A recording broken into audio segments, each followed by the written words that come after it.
संदीप, वो कहावत है ना कि सैया भय कोतवाल तो डर काहे का। यहाँ जो सैया है ना वो कोतवाल ही नहीं है, सैया मंत्री भी हैं, सैया अधिकारी भी हैं, सैया चुनाव आयुक्त भी हैं, सैया जज जूरी जल्लाद भी हैं।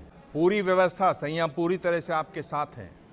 जब आपके साथ इतने लोग हों तो आप एकदम आंख बंद करके आंख मूंद के काम करते हैं। दूसरा, एक इसमें जो अंकुश लगा सकता है वो भी अपना कहीं लंबी नींद गहरी नींद सोया हुआ है, वो है मीडिया।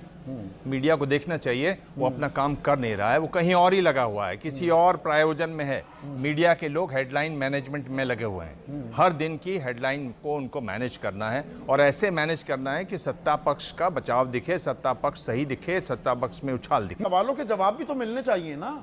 जरूर मिलने चाहिए, पर कौन जब सत्ता के मद में सब इतने चूर हैं संदीप, आप क्या समझते हैं कौन पूछेगा वो सवाल? कोई सवाल पूछेगा तो जवाब मिलेंगे। आप यहां एक सवाल पूछते रहेंगे, उससे कुछ नहीं है। बाकी कोई किसी को चिंता नहीं है। यहां पर ये भी बता रहे हैं हमारे लिए नई जानकारी है। अरे आप देखिए, मॉडल कोड ऑफ कंडक्ट चुनाव आयोग का क्या बोलता है, चौथा ही पॉइंट है कि आप वोटर को उसके घर से पोलिंग बूथ तक नहीं ला सकते अपनी गाड़ी में। और यहाँ तो हरियाणा से भेजे जा रहे हैं ट्रेनों में भर के। यहाँ हरियाणा से भेजे जा रहे हैं, वो कह रहे हैं कि हमें बीजेपी ने दिया, उस पर बचाव कह रहे हैं, वो कह रहे हैं कि नहीं साहब खत्म हो गया।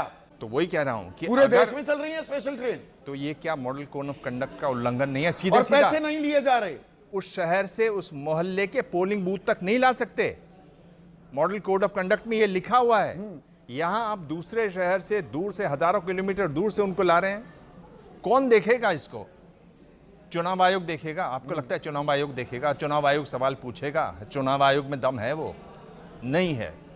इसीलिए मैं बोल रहा हूं कि ये सब जब सैया बने हुए हैं तो किसी का डर नहीं है। इसमें फिर सवाल ये, ठीक है मैं थोड़ा सा एग्जैजरेट कर रहा हूं, पर फिर तो 5 साल में मैं 28 जगह वोट डाल सकता हूं, बदलवाता रहूं, कभी दिल्ली, कभी लखनऊ, कभी पटना, कभी कलकत्ता, करता रहूं।